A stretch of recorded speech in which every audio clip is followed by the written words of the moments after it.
안녕하세요. 저는 45살 남자입니다. 저는 30살 때 입사해서 만난 회사 동료랑 3년간 사내 연애를 했고 그 여자는 제 아내가 되었습니다. 직장에 저와 아내의 결혼 소식을 알렸을 때 주변 사람들은 너무나도 놀라면서 하나같이 잘 어울린다며 축하를 해주었어요. 아내가 제 신부가 된다고 했을 때 배 아팠던 남자들이 많았던 걸로 기억합니다. 그만큼 다른 사람이 보기에도 괜찮았던 아내는 얼굴도 꽤 미인이었고 옷도 센스 있게 잘 입고 성격도 유들유들하니 좋았어요. 저는 아내에게 야경 좋은 멋진 음식점에서 현악 사중주까지 고용해서 아내만을 위한 연주를 들려주고 진심을 담은 프로포즈를 했습니다. 나와 결혼해줄래? 손에 물 하나 안 묻히고 사랑받는 아내로서 살게 해줄게. 멋들어지게 편지까지 읽어주며 아내에게 반지를 선물하니 감동받은 곱디 고운 얼굴, 그 고운 손에 반지 끼워주었습니다. 참 고마웠습니다. 아내를 얻은 것이 천군만마를 얻은 것보다 더 든든했거든요. 저희는 보통의 결혼 수순을 밟아서 좋은 분위기 속에서 3개월 결혼을 했고 결혼한 지 1년 동안 신혼생활 즐긴 후 아이가 들어서 낳고 뭐 일반 부부들 사는 것처럼 어쩌고 저쩌고 지지고 볶고 평범한 일상생활을 하며 살았습니다. 그리고 결혼한 지 10여 년 정도 되었을까요? 10년이면 강산이 변한다고 확실하게 저희 부부 사이도 불타오르는 사랑을 했던 때 같진 않더라고요. 사람이 변하는 건지 사랑이 변하는 건지 예전엔 보기만 해도 좋았고 설레고 사랑스러워서 미칠 지경이었는데 지금은 봐도 대면 한 개 식사할 때 말 한 번 섞지 않을 때도 많았고 안방에 싱글 침대 2개를 들여놔 붙였으면서 각방 아닌 각방을 썼어요. 아들 하나 딸 하나 낳은 부부가 원래 다 그런 건지 다른 사람들한테 묻고 싶었지만 괜히 집안 흉 드러내는 것 같아 인고 부부인 척 행복한 척 했어요. 아내는 그때쯤 애들 키우느라 육아휴직에 못 버티고 결국 회사를 그만두게 되어서 외벌이로 생활했습니다. 애 둘이나 있는데 외벌이가 되니 한푼이 아쉽더라고요. 부모님 용돈도 줄게 돼서 죄송했고 한 푼 두 푼 아끼는 아내 모양새도 괜시리 제가 능력 없는 사람이 된 것 같았습니다. 그래서 더 돈 버는 유세를 했던 것 같아요. 아내에게 대놓고 돈 벌려는 얘기는 못하고 비겁하게 빙빙 돌려가며 구박했습니다. 눈치챈 아내가 재취업을 하겠지만 경력 간절한 여성이 다시 취직하기란 쉽지 않더군요. 사정 뻔한 거 잘 아는데 지금 생각하면 왜 이렇게 아내한테 못되게 굴었나 싶어요. 저는 집안일에는 손 하나 딱딱 안 대고 퇴근하면 밥 먹은 후 소파에 누워 휴대폰이나 TV보다 자기 일쑤였습니다. 토끼 같은 자식들이 아빠 놀아달라고 징징대면 귀찮다고 성질을 내며 아내에게 소리쳤어요. 당신은 뭐하고 있어? 집안에서 하는 일이 뭐가 있다고. 당신도 밖에서 돈 벌어오는 게 얼마니 힘든 줄 알고 하냐. 내가 집에까지 와서 애까지 봐줘야 돼? 라고 하니 아내는 꾹꾹 눌러 참다가 기어코 한마디 하더라고요. 애들이 아빠 와서 반가워서 놀아달라는 건데 그걸 왜 그런 식으로 말해? 밖에서는 그렇게 가정적인 척하면서 집에서는 너무 이기적인 거 아니냐고. 전 아내 말이 기분 나빠 건넌방으로 들어가 문을 잠궈버렸습니다. 네, 맞아요. 아내의 말처럼 밖에서 부부 모임이나 친구 부부네랑 가족 여행할 때는 애처가 공처가 세상다정한 자상한 남편이었습니다.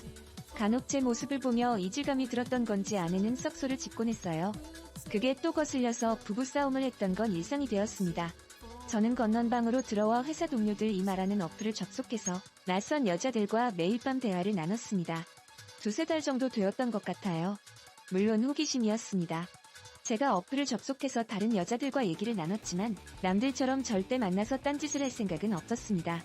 그냥 답답한 마음이 환기가 되는 것 같아 좋았던 것뿐인데 그러던 찰나 문제가 생겼습니다. 어느 날 아내에게 딱 걸리고 만 것이었어요. 절 감시하느라 그랬는지 왠지 수척해지고 피곤해 보이는 아내는 낄낄거리고 있느라 정신없던 제 휴대폰을 황낙같이 안에 있던 내용들을 보았습니다. 저는 제발저린 것처럼 황급히 휴대폰을 다시 뺏었고 왜 남의 휴대폰을 그딴 식으로 보냐고 방 빗빈 놈이 성내버렸죠. 그런데 화를 낼 줄 알았던 아내. 무슨 꿍꿍이인지 오히려 침착하게 대응하더라고요. 그런데 접속하는 여자들 만나지 마. 내 자존심이 도저히 허락이 안 된다. 기왕 만나는 거 제대로 된 여자 만날 것이지. 인스턴트 여자보단 하루를 만나더라도 진국 같은 여자들을 만다. 내가 소개시켜줄게. 이 여잔 어때? 라며 제게 휴대폰으로 저장해놓은 어떤 여자 사진을 보여주는데 남자란 동물이란 그 와중에도 얼굴이 보이더라고요. 살집 있는 얼굴이어서 별로다 생각했던 순간 정신이 번뜩 들어 이 여자가 지금 나를 상대로 뭘 하자는 건가 싶어서 확 치워버렸습니다. 나랑 장난해? 지금 나 떠보는 거야? 지금 내 앞에서 뭐 하자는 건데? 라고 하니 아내는 떨어진 휴대폰을 주우며 다른 여자 사진도 내밀며 말했습니다. 이 사람은 우리 세온이 유치원 선생님인데 내가 재작년부터 쭉 보니까 사람이 너무 좋더라고. 외모도 참하고 예쁘고 참 선생님도 한 번 이혼하셨다는데 애는 없으셔. 우리 세온이 챙겨주는 거 보니까 애들한테도 좋은 엄마가 될 것 같아 라고 얘기하니 전 진심 아내가 돌았나 싶었습니다. 가당차는 말에 말하기도 지친 저는 쓸데없는 소리 좀 하지 말라고 피곤해서 잘 거라며 화를 냈네요. 하지만 아내는 제가 어플에 접속했던 일로 화가 안 풀렸는지 끈덕지게 제게 이 여자 저 여자 어떠냐고 하루가 멀다 하고 내밀었어요. 계속 그러니 저도 짜증나서 사진을 보고서 일부러 들으라는 듯 얘기했어요. 그래 이 사람 괜찮다. 딱 내 이상형이야. 저번에는 유치원 선생님이고 이번에는 누군데? 당신 내가 이 여자 맘에 든다면 정말 나 소개시켜줄 거야? 이 사람이랑 진지하게 만나봐도 되는 거야? 라고 하니까 제게 쓴 웃음을 지으면서 말하기는 괜찮아. 당신이 이상한 여자 만나는 것보다 차라리 내가 1차 검증하고 소개시켜주는 여자들 만나는 게 훨씬 낫지. 이건 아무 감정 없이 배려하는 거야. 라고 열받는 얘기만 깐족깐족해대니 기가 차고 참으로 이 상황이 이상하게 보이더라고요. 참 가지가지한다. 그럼 당신에게도 내가 검증된 남자 소개시켜줘야 하나? 우리 쌍으로 바람피고 더블데이트도 한번 해볼까? 참 애엄마라는 사람이 생각하는 수준하고는 유치하다 유치해 라고 확자리를 피해버렸습니다. 자꾸만 아내가 이런 식으로 나오니 진짜 민가 있나 싶기도 했습니다. 전 고민하다 옆자리에 있던 아내도 잘 알고 있는 회사 동기인 윤 과장이랑 얘기를 해보았어요. 동갑이라 입사 때부터 친하게 지냈던 윤 과장은 40 넘도록 결혼 안 한 미혼 여자였는데 아내 문제에 관한 이것저것 얘기를 하면 곧잘 조언을 해주었거든요. 이번에도 현명한 조언을 기대해봤습니다. 아내가 요즘 이상하다고 채팅 어플 걸린 이후로 자꾸만 내게 여자를 소개시켜주려고 하는데 대처 왜 그런지 모르겠다고 했습니다. 그러자 고민하는 윤 과장이 셜록 홈즈 마냥 추측하며 조심스레 답변해주더라고요. 혹시 성은이 남자 생긴 거 아냐? 그래서 더 어플로 그런 짓 하는 것도 봐주고 오히려 여자 붙이려는 것도 그렇고 좀 뭔가 있는데 말도 안 돼. 우리 집사람이 그럴 위인이나 되나? 우리 아내가 생긴 게 고양이 상이라서 그렇지 얼마나 순수하고 정숙한 여자인데 알고 보니까 그 나이 되도록 모솔이었고 평생 남자라고는 나밖에 모르던 사람이야. 발끈해서 얘기했더니 동료는 제게 비웃으며 얘기하더라고요. 그러니까 더 그럴 수도 있단 얘기지 너 말고 남자라고는 없었는데 살다 보니 억울했던 거 아닐까? 너도 성은이 대하는 거 보니 옛날 그 감정도 아닌 것 같고 그래서 성은이도 더 늙기 전에 다른 남자 만나보고 싶었을 수도 있던 거 아닐까? 요새 좀 달라진 거 없어? 화장이나 옷차림에 신경 쓴다거나 뭐 다이어트를 한다거나 이런 거라고 얘기를 하니까 저도 찝찝함이 일더라고요. 입맛 없다고 밥도 잘 안 먹고 체중계에 오르락 내리락 하면서 다이어트 하는 것 같긴 했습니다. 실제로 살도 많이 빠졌었거든요. 다이어트 때문에 초췌해서 그런가 화장도 좀 진해진 것 같기도 했고 수상하긴 했습니다. 아무튼 아내가 제게 들이밀려고 벌써 눈여겨봤던 사람은 우리 딸 유치원 선생님, 자주 오시던 정수기 필터 갈아주시는 관리사, 집 근처 편의점 주인, 그리고 마지막은 제가 아내에 관해서 자주 조언을 구했던 윤 과장까지 후보에 올라 있었어요. 제가 하도 꼴사나워서 윤 과장 말 맞다나 아내를 찔러봤죠. 너 남자 있지? 어떤 놈이야? 뭐 하는 놈이고 얼마나 됐어? 라고 물으니 아내는 정작 제 말은 대꾸도 안 한 채 여자들을 집에 오게끔 하고 본인은 자리를 고의적으로 피한 채 저와 자연스럽게 만남을 유도했어요. 예를 들어 저한테 연차를 내게끔 하고서 집에 있게 한 다음에 자기는 장 본다는 핑계로 쏙 빠져나갔죠. 그 사이 여자가 오는 거였어요. 안녕하세요. 세온이 유치원 선생님이에요. 세온이 어머님께서 퇴근하고 식사 초대를 해주셔서 잠깐 들렀는데 아버님이 계실 줄은 몰랐네요. 영문도 모르는 유치원 선생님께서 어정쩡하게 서 있으셔서 일단 안으로 모시고 소파에 앉아있게 했습니다. 참으로 어색한 시간이었어요. 정수기 아줌마도 굳이 저 쉴 때 불러서는 꼭 자리를 비웠고 심지어 윤 과장도 아내의 레이더망에 잡힌 사람 중 한 명이었습니다. 윤 과장은 경우가 바른 사람이라 올 때 빈손으로 안 오고 항상 아이들 간식거리나 장난감을 사오곤 했습니다. 그래서 저희 아이들은 윤 과장을 많이 좋아했어요. 아유 재온이랑 세온이 많이 컸네? 이모 오랜만에 봤는데 안 보고 싶었어? 짜잔 오늘은 우리 꼬맹이들 장난감이랑 이쁜 옷 몇 벌 사왔어. 새 옷이니까 엄마한테 꼭 한번 빨아달라고 해서 입어. 이모도 너희 같은 자식들 있음 정말 세상 살만 날 것 같아. 이쁜 것들라고 안아주니 아내는 그걸 예사로 안 보고 말하더라고요. 윤 과장님 원래 애를 좋아하세요? 우리 재온이 세온이가 정말 예뻐서 잘해주시는 거예요? 진짜 재온이 세온이 같은 자식 있으면 좋을 것 같아요. 안녕하세요. 저는 45. 그럼 좋지. 난 솔직히 결혼은 별로인데 애들은 좀 있으면 좋겠다고 생각했거든. 항상 내 편이 되어줄 아이들을 키우는 건데 얼마나 신기하고 든든해. 근데 정은아 집안에만 있어서 그런 왜 이렇게 표정이 안 좋아? 혹시 어디 아픈 거야? 라고 우리 아이들을 안아주며 아내를 걱정하는데 아내는 괜찮다고 고개를 젓고는 윤 과장의 말을 듣고 수첩에 뭐라 적은 후 고맙다고 얘기를 했어요. 하면서 윤 과장이랑 단 둘이 할 말이 있다고 밖을 나갔습니다. 하지만 밖에 나가서 아내와 무슨 말을 한 건지 윤 과장은 그 이후로 저를 슬슬 피하기 시작했습니다. 허물없고 가감없던 우리의 사이는 균열이 일어나고 말았습니다. 아내가 윤 과장과 저와의 관계를 의심해서 뭐라 말한 건지 윤 과장은 저를 볼 때마다 표정이 어두웠어요. 제가 답답한 나머지 윤 과장에게 술 한잔하며 솔직하게 털어놓자 했더니 그것조차 시간을 내어주질 않았습니다. 대체 나 모르게 윤 과장한테 무슨 말을 짓거린 건지 모든 게 아내 탓이라고 생각하고 불쾌한 마음에 성질껏 문을 쾅 열고 안으로 들어왔습니다. 여보하고 부르자 대답도 없고 불도 켜놓질 않고 있어 나간 건가 싶었는데 그때 제 발에 치이는 민가가 있었습니다. 헉, 그런데 바로 제 아내가 거실 한복판에 쓰러져 있는 게 아니겠어요? 온몸을 비틀며 고통에 신음하는 아내를 보니 뭔가 단단히 일이 났다 싶었습니다. 온몸이 식은땀으로 뒤덮여 있고 몸 축 들어져 있더라고요. 저는 불안감이 엄습해와서 아내를 데리고 얼른 병원으로 향했고 병원에선 아내를 진찰하니 각종 명목으로 검사를 진행했습니다. 그리고 마침내 나온 검사 결과 의사는 깊은 한숨과 함께 덩덩이 말씀하시더군요. 아내분께서 현재 위암사기입니다. 병세가 이 정도로 진행됐을 정도면 아마 환자분 알고 계셨을 수도 있어요. 전이가 되었는데 다행히 협착이 안 되어서 개복으로 수술은 가능할 것 같긴 한데 완치장담은 드리기 어려운 상황입니다. 일단 항암 치료를 하시고 경과를 좀 지켜보다가 수술을 진행하는 게 좋을 듯해요. 도저히 믿겨지질 않았습니다. 그토록 건강하고 세상에 아무 걱정 없던 아내가 너무 기막히고 어이없는 소식을 들으니 힘이 쫙 빠져버리면서 정신을 차릴 수가 없겠더라고요. 아내를 당장에 입원시키는 게 급선무였고 저는 애들을 저희 부모님에게 맡겼습니다.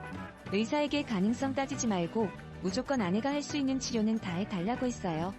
아내를 절대 이대로 보낼 수는 없었습니다. 아내는 병원임을 알아챘는지 힘 빠진 몸자리에서 일어나 베개에 기대더군요. 아내를 보자 저는 화가 머리끝까지 날 지경이었습니다. 너 이래서 나한테 여자들 소개시켜준다고 한 거야? 네 몸 이렇게 망가져가면서도 그런 생각이 들게? 이 멍충아 바보야. 온갖 똑똑하고 잘난 척은 다 하더니 고작 이런 모습 나한테 보이려고 그랬냐? 대체 어디까지 날 죄책감 갖게 할 거야? 나한테 왜 그러는 건데? 라고 하니 아내는 눈물을 글썽이다 뺨으로 쉴 새 없이 떨어뜨렸습니다. 하며 떨리는 입술을 꾹 깨물고는 입을 열더군요. 당신 여자 보는 눈 보니까 못 믿어서 그랬어. 바람을 필 거면 제대로 피던지 여자를 구할 거면 제대로 된 여자를 만나지 그럴 것도 아니면서 괜히 어플이나 끄적거리고 출근대고 하는 꼬라지 보니까 분명 너 같은 이기적인 여자 데려올 것 같아서 내가 직접 골라주고 가려고 했다 왜? 야, 네가 그렇게 내 생각해주면 내가 고마워할 줄 알아?